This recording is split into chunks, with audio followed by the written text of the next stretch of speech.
I just want us to look a little while this morning during class about some of the characteristics of Jesus. We can come up with a lot of different admirable characteristics of Jesus. But one of the things that I have done from time to time over the years, and I'm not sure I ever really come up with an answer to this, but I think it's a good thing to do. I think it's a beneficial or a valuable process to go through. And that is to think about the different aspects of Jesus' life, the different characteristics in Jesus' life, and maybe ask ourselves which one do we admire the most. That's kind of unfair, and it's probably impossible. But that's something that I kind of do from time to time and look at in looking at the things, the characteristics of Jesus that I admire in him. And so that's what I want us to spend a little bit of time this morning doing, and invite you to think in those terms. And what I want to try to do, Todd, is that working, or do I just need to have you advance it?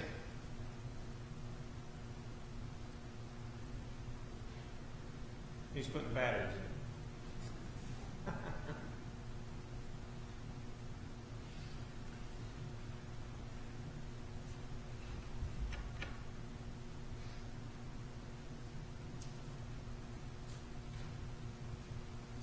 See if he's going to have to do it, if we're going to have one that works.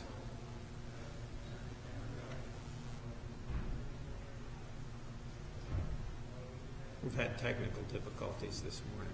Not working? No, just all right. All right, advance it one. Okay, can you turn your mic on? Okay. Mic on? It's on. I don't have it on me, but it's on. Most of the time I have a loud enough voice that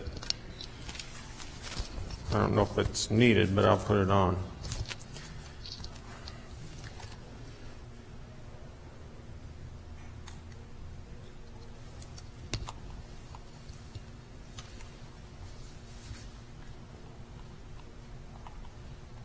Okay, so what attribute or characteristic of Jesus do you admire the most? Go ahead, Todd.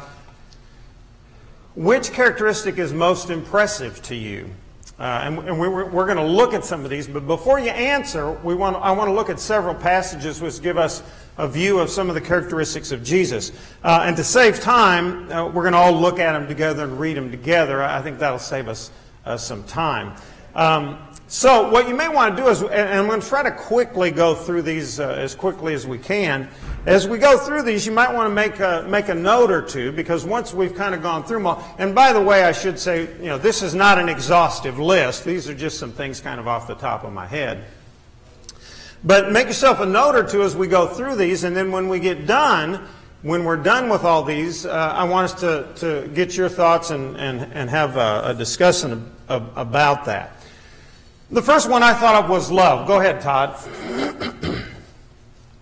A couple of verses. We could give lots of verses, but John 15:9, just as the Father has loved me, I also have loved you.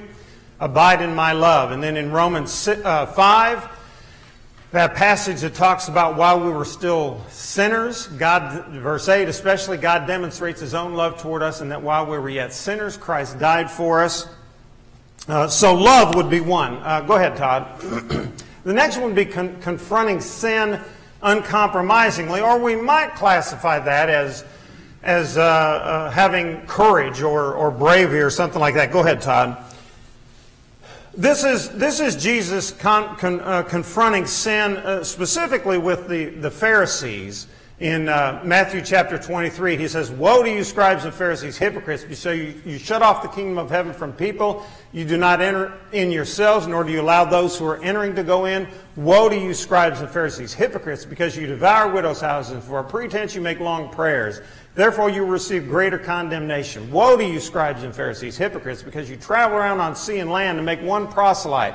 When he becomes one, you make him twice as much a son of hell as yourself. Pretty strong language. Woe to you, blind guides, who say, whoever swears by the temple, that is nothing, but whoever swears by the gold of the temple is obligated. Go ahead, Todd. Woe to you, scribes and Pharisees, hypocrites, for you tithe mint, dill, and cumin, and have neglected the weightier provisions of the law, justice and mercy and faithfulness. But these are the things you should have done without neglecting the others. Woe to you, scribes and Pharisees, hypocrites, for you clean the outside of the cup and the dish, but inside they are full of robbery and self-indulgence. Woe to you, scribes and Pharisees, hypocrites, for you are like whitewashed tombs, which on the outside appear beautiful, but inside they are full of dead men's bones and all uncleanness. Woe to you, scribes and Pharisees, hypocrites, for you build the tombs of the prophets and adorn the monuments of the righteous. And he goes on. And so that's Jesus standing up for truth. And in some, what could be considered some pretty offensive language. This is probably one of the most blistering soliloquies, if we want to call it that Jesus ever put together. Some very tough language for some people. Now, of course, Jesus could read the hearts of people. But nevertheless, that's an example of Jesus confronting sin in an uncompromising way. Okay, the next one, Todd. Confronting sin compassionately. Now again, Jesus knew the hearts of people, but in John 8, remember the story? He stooped down, wrote on the ground. When they heard it, they began to go out one by one, beginning with the older ones. And he was left alone, and the woman where she was in the center of the court. And this is, of course, the woman who was caught in adultery. Straightening up, Jesus said to her, Woman, where are they? Did no one condemn you? She said, No one, Lord. And Jesus said, I do not condemn you either. Go, from now on, sin no more. And so there's an example of Jesus confronting sin in a compassionate way. He didn't justify, he didn't excuse her sin. He didn't say, that's okay, everybody does it. None of that. He said, you need to go from now on, don't sin anymore. But he did it in a way that was somewhat tender or with some compassion and feeling. Okay, next one, Todd. Jesus as a servant. During supper, the devil having already put into the heart of Judas, son of Simon, to betray him. Jesus, knowing that the Father had given all things into his hand, and that he had come forth from God and was going back to God, got up from supper and laid aside his garments, and taking a towel, he girded himself. Then he poured in water into the basin and began to wash the disciples' feet and to wipe them with the towel with which he was girded. One of my favorite, this is of course in John 13 where Jesus is washing the feet of the disciples, exhibiting the characteristic of being a servant. One of the things that I think is significant there, and this is a little bit off the subject, but no, back up one, back to the other one. In verse 3, I think it says a whole lot, and I think it's probably something that we can learn from. In verse 3, Jesus, knowing that the Father had given all things into his hands and that he had come forth from God and was going back to God, got up and did this. I think that's a lesson for us, and I take that to mean, this is an oversimplification, but I take that to mean Jesus, knowing who he was, could be a servant. And I think if we know who we are, if we know that we're a child of God, and we know that we're going back to God, then we can be a servant. And we won't let egos get involved in all of that kind of stuff. Well, that's a whole sermon in and of itself. The point is, a characteristic of Jesus was that he was a servant. Okay, Todd.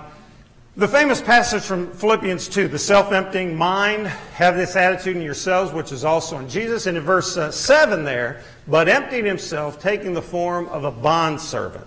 Jesus didn't just come to earth. He came to earth as a bondservant. He came to earth to be a servant of people.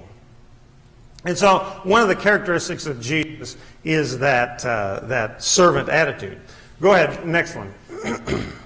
The next one is, I think, in some ways closely related to that, obedience. Go ahead and hit the next one, Todd. The same passage talks about, and I've highlighted it here in verse 8, being found in appearance as a man, he humbled himself by becoming obedient to the point of death. Jesus didn't just come to earth. He came to earth to be a servant. And he didn't just come to earth to be a servant. He came to earth to be a servant and to be obedient. And you can continue with that line of thought. To me, I've always thought, and many scholars, by the way, believe that this may have been a first century hymn, this section here. But I've always thought how this passage here that Paul uses, and if it is a first century hymn, he uses it, it builds on itself. And I always think of it in these terms, that Jesus, although he existed in the equality of God, came to earth. But he didn't just come to earth. He came to earth as a servant. But he didn't just come to earth as a servant. He came to earth as a servant to be obedient. But he didn't just come to earth as a servant to be obedient. He came to earth as a servant to be obedient to the point of death. But he didn't just come to earth to be obedient, to be a servant and to be obedient to the point of death. This meant something more, I think. Jesus came to this earth, gave up equality with God in heaven, to be a servant, to be obedient to the point of death, and Paul adds, on a cross. Jesus didn't just die. It wasn't even that he just died. He died in the most horrible way that has been devised by man. And so Jesus, there in the center of that, Jesus, the point is, a characteristic of Jesus was that he was obedient. Now, we're in a world today where it seems to me that's one of the most offensive four-letter words you can use, obey. You know, people just get offended. What do you mean obey? Well, it's a very biblical thing, and it's a very important characteristic of Jesus. One other passage, go ahead, Todd, is Hebrews chapter 5. Although he was a son, he learned obedience. And it's significant, I think, that he learned obedience from the things that he suffered. All right, next slide. The prayer life of Jesus. Who cannot admire the prayer life of Jesus? I'm just going to throw several verses up there. After he had sent the crowds away, he went up to the mountain by himself to pray. And when it was evening, he was there alone. Okay, Todd. Matthew 19. Some children were brought to him so that he might lay his hands on them and pray. And that's when the disciples rebuked him. But people were coming to Jesus, bringing children so that he could pray for them. Mark 1, in the early morning, while it was still dark, Jesus got up, left the house, went away to a secluded place, and was praying there. You look at the Matthew chapter 14. He went up to the mountain by himself to pray, and when it was evening, he was there alone. Jesus prayed late at night. Mark 1, in the early morning, while it was still dark, Jesus got up, left the house, and went to a secluded place to pray. Okay, Todd. Mark 6, after bidding them farewell, he left for the mountain to pray. Go ahead, Todd. Jesus himself would often slip away to the wilderness and pray. Wasn't an unusual thing. It was something Jesus did on a regular basis. He would often slip away in the wilderness to pray. Go ahead. This one is the one that has always impressed me. I mean, all of them do. But it was at this time that he went off to the mountain to pray, and he spent the whole night in prayer to God. How can we not admire the prayer life of Jesus? And I've often asked myself and even probably chastised myself, why can't you pray more? Why don't you pray more? Okay, go ahead, Todd. Luke 22, he said this to Peter, but I have prayed for you that your faith may not fail. And you, when once you have turned again, strengthen your brothers. This is when he specifically, he said that Satan has asked to sift you. And Peter, I'm praying for you. Okay, next one. This, of course, is John 17 in the upper room where Jesus gives that great prayer, where he prays for all of his disciples and he prays for us. And he says, I do not ask on behalf of the world, but of those whom you have given me, for they are yours. And all things that are mine are yours, and yours are mine. And and I didn't want to put all of that prayer up there. But Jesus prays not only for his disciples, but for those who will come to know him through them, which is of course us. All of those kinds of things, he talks about how he wants his disciples to be one, he says, as you, the Father, and I are one. Jesus prayed a lot. Okay, go ahead, Todd. Next thing is his teaching. We could point to several passages looking at this too, or verses. The Sermon on the Mount, some of you probably know, is Matthew chapter 5, 6, and 7. That is has to be one of the greatest recorded lessons that anybody has ever spoken. There are aspects of that we know that Jesus spoke at different times, and in fact, he probably said what we see in Matthew chapter 5, 6, and 7. He probably said that several times in his ministry, probably repeatedly, but it's recorded in at least, and we don't even know that for sure that it's recorded in its entirety, but it's recorded in as large of a section as we have in the New Testament. And when Jesus had finished these words at the end of chapter 7, the crowds were amazed at his teaching, for he was teaching them as one having authority and not as their scribes. Well, we could say a lot about that too. He wasn't just like all of the other authorities that they had, the scribes and the Pharisees. The next thing I had down was compassion. Jesus was going through the city and villages, teaching the synagogues, proclaiming the gospel of the kingdom, healing every kind of disease and every kind of sickness. Seeing the people, he felt compassion for them. And what I want to do is throw several up here. He felt compassion for them because they were distressed and dispirited like sheep without a shepherd. If you've never noticed it, go look at how many times it is specifically said that Jesus had compassion. Go look and see how many times Jesus is associated with that word. It's really a lot. Matthew 14, when he went ashore, he saw a large crowd and felt compassion for them and healed their sick. Jesus called his disciples and said, I feel compassion for the people because they've remained with me now 3 days and have nothing to eat. And I don't want to send them away hungry, for they might faint on the way. Matthew 20, as they were leaving Jericho, there was a blind man there sitting by the road. And he has a conversation with the man. Verse 34, moved with compassion. Jesus touched their eyes and immediately they regained their sight and followed him. I won't go into it, but that word, compassion, carries with it, the word is actually, the Greek word is splankna. That word carries with it an idea of you're deep down inside, you're moved. You're moved to do something. In fact, and we won't look at it, but in Philippians, to try to get that thought across, the phrase is used, bowels of compassion. The idea is there's trying to say, look, it's moving you. It's something that is deep down inside and you are moved. And not just moved, but you're moved to do something. Okay, go ahead. There are many, many others we could look at. I encourage you to go look and see how many times Jesus is associated with the word compassion.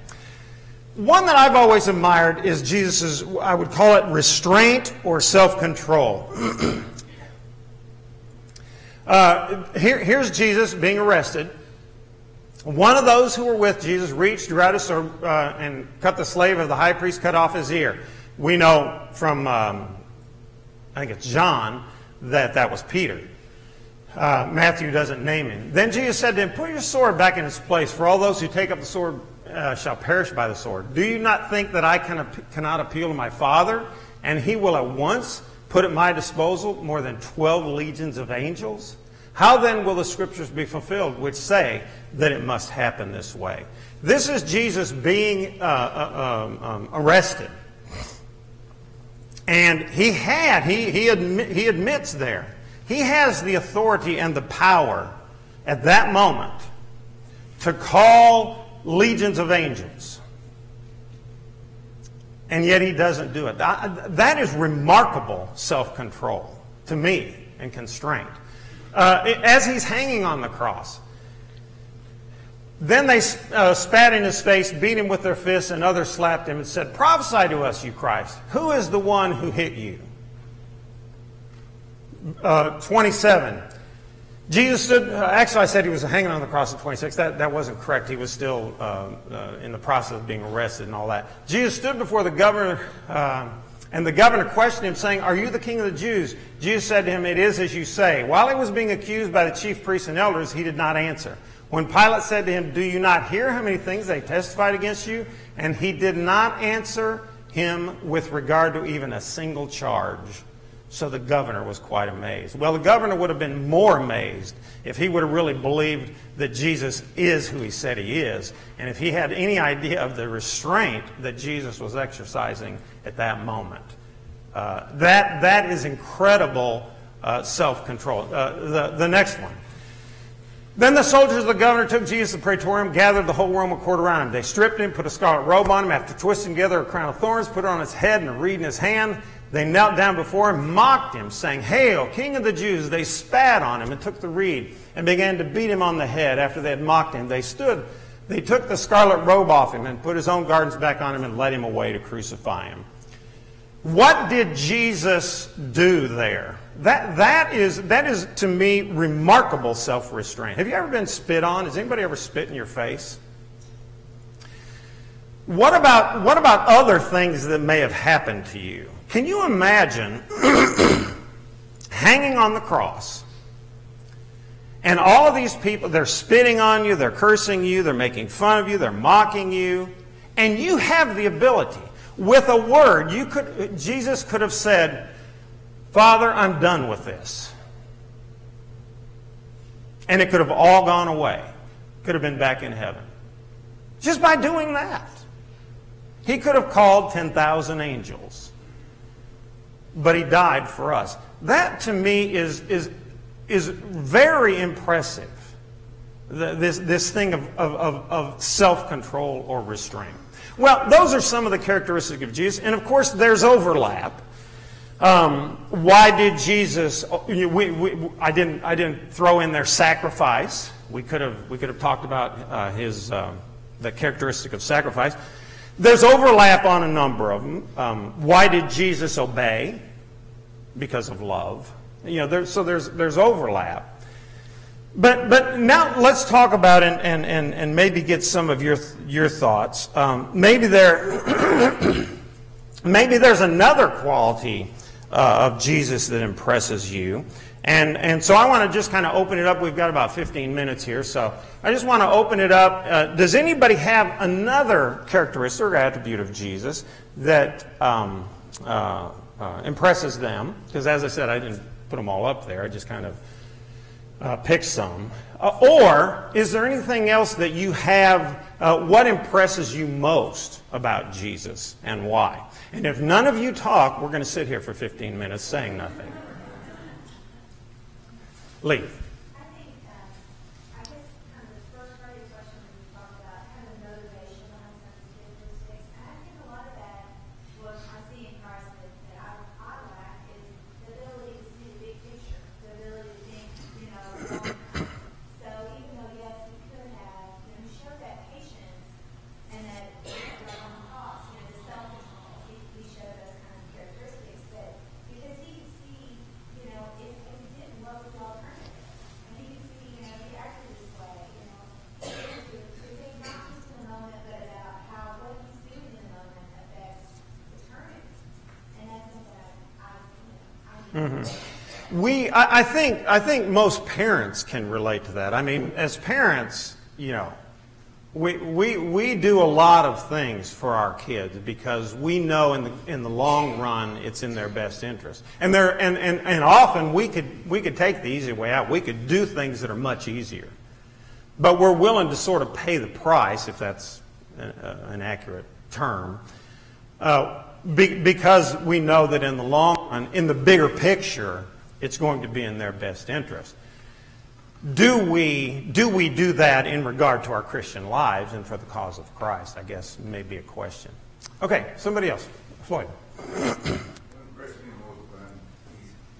stayed, he knew where he come from, and he kept that all the way through. And, in a Christian life, it's kind of like that. You could be forced into doing things, and Jesus did not bow down to anything. He knew where his mission was, and he kept his mission. Like we showed there in John 13, it basically says he knew where he came from and he knew where he was going. And therefore it didn't matter to him if he washed their feet. That was an important thing to do in that sense. But he could only do it because he didn't care about being on the low person on the totem pole, so to speak. Knew where he came from and knew where he was going. And yeah, I think if we can remember that in our lives, in our Christian lives, if we can remember we've come from God and we're going back to God, then a lot of the stuff that we get upset about probably, maybe we won't get quite as upset about because it's really not going to matter. We know who we are. Okay, somebody else. Anybody else? I was just thinking he always knew what to say. Even if people tried to trick him and trip him up, he always had the right thing to say at the right time. If somebody needed compassion, for example, then he knew the right words to comfort them. That has always amazed me that he always knew the right thing to say, regardless of the situation. And that's not easy. Now, in talking in terms of spiritual and or religious topics, one of the reasons Jesus knew what to say was he studied a lot. And so he knew the law of God. And he studied it a lot and knew that. But you can study it a lot and know the law or the specifics of it, and still not really say it in the right way. There's an old joke about, let's see, what is it? This elderly lady asked this young man, "How old do you think I am?" And he said, "Well, I have several ideas, but I don't know whether to add 10 years because of your wisdom or subtract 10 years because of your looks." Well, that's kind of saying the right thing, isn't it? And right thing at the right time. But Jesus rarely got caught off guard, if ever. I'm not sure he ever did, but he knew what to say, and I think how to say it. Okay, anybody else? Done. Related to that, I think it's the peace of Christ, that we had, always had. And we hear it sometimes as a blessing, may the peace of Christ go with you. And that truly is a blessing. We live in that peace, and that's really where I want to be, is in that peace of Christ. Paul called it the peace that what? Passes beyond our ability to really understand. That kind of peace. Clearly Jesus had that. Yeah. All right, others. I'd like to make a comment on Okay. knowing what to say. I think he always knew what to say. He was going to say the right thing. But it was, some people, it wasn't he made people happy. No. And he would say something to some person who made them happy, but some people wanted to want to. Yeah. And so saying the right thing has nothing to do with making people happy.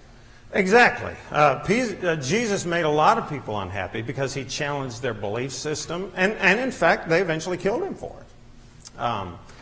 But there, and that's why I chose those two things that I chose. You look at Jesus and how he was very insistent and very clear, and we might say offensive in his chastisement of the scribes and the Pharisees in Matthew 23. But then in John 8, he's also confronting sin. But he's confronting the sin of the Pharisees and the sin of the woman there. So, yeah, but you're exactly right. We can't stand up for truth and speak up without offending people. Now, that doesn't mean it's our intent to offend. We don't go out and say, well, I don't care what they think, I'm going to offend them. But we can't stand up for truth and speak it without offending people. That's not possible. It'd be nice if it was, but Jesus couldn't do it. All right, anybody else? Yeah, for me, his patience is one thing, especially with his disciples. Yeah. Sure, they had more experience and knowledge of Jesus than anybody, and yet they still didn't seem to get it. Right as the end was approaching. Yeah. Yeah. There's a couple of passages where, we don't get the inflection in people's voice, of course, through the written word. But there's a couple of passages where I sort of, in the upper room at the Last Supper there where he was washing the feet is one of them, but there's others where I picture Jesus, here's the disciples doing this or that or whatever, and I picture him, it's not said, but I picture him kind of like this. Have I been with you so long you still don't understand? Now, that's how I picture it. Maybe not. Maybe it wasn't that way. But frustration and yet patience that we see exhibited by him. Okay, anybody else? David. That same scene in Washington Street, when he went to Jews and washed his feet.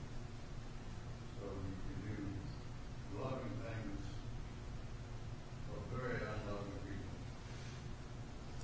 Yeah, try to do that. Wash the feet of the guy who you know is going to betray you in a few hours. All right. In fact, he told him, go do what you need to do. That would be tough. That would be tough. But that comes back to, and I think well, that comes back to a concept, or if that's the right word, that we need to have. And that is, Jesus did the right thing because it was the right thing to do. Jesus was not a thermometer. Jesus was a thermostat. You know, a thermometer reflects everything that's going on around it. If it's hot, the thermometer gets hot. If it's cold, the thermometer gets cold. But a thermostat helps set the temperature of the things around it. And that's what Jesus did. Jesus did it because it was right. Even to the person who was betraying him, he was still trying to do what was right because it was a good thing to do. So, yeah. All right, anybody else? Have any thoughts? I know y'all have thoughts. Do you have thoughts you want to share? Just the fact that he was willing to die for us while we were yet sinners. And not only for just us, but everyone who will make it. I said at the start, it's an unfair question. What impresses you most? What characteristic impresses you most about Jesus? Anybody else have a thought? What is the thing that you feel like impresses you most? What is the thing that impresses you most about Jesus? Yes, sir. Not as much impressed, but something I really like about him. It's hard to say without it sounding like an insult. Like he was simple. He was a simple person. He kind of broke it down to the basics. Yeah. And the way he lived, he will flash you about anything. Just a simple person. Yeah. Didn't even have a home. When he was an adult, didn't even have a home. Okay, good, yeah. Anybody else? We're going to get the other bell here in a minute, I think. Anyone else? Well, I appreciate your thoughts and comments. I think it's a neat exercise. Sometimes just sit down, or sometime when you're maybe reading the Word, just kind of roll those things over in your mind. I think it's good for us to think about and even meditate on the things we see in Jesus' life, the attributes that we see, or the characteristics that we see in his life. And I really think that although we're all sinners and we'll never measure up, I think that can help us learn better to exercise some of those things that we see in Jesus' life. As I said, there's actually others that some of you have mentioned that weren't on the PowerPoint there that I put up, and we could even probably think of others if we were here a while longer. There's so much to admire about Jesus and his life, and the ways that he did things, and the characteristics of his life, and what he was willing to do, and his motivation for doing it. So that is, as I said, it's I think a neat exercise, and it's something that I've done from time to time, and so I encourage you to do that. Anybody else have any last thoughts or comments before we get the other bell? All right, well, thank you for being here. I think we're about out of time. Just relax for a few minutes, and hope everybody can come back tonight, and we'll get to see you tonight. Thank you. Have a good day.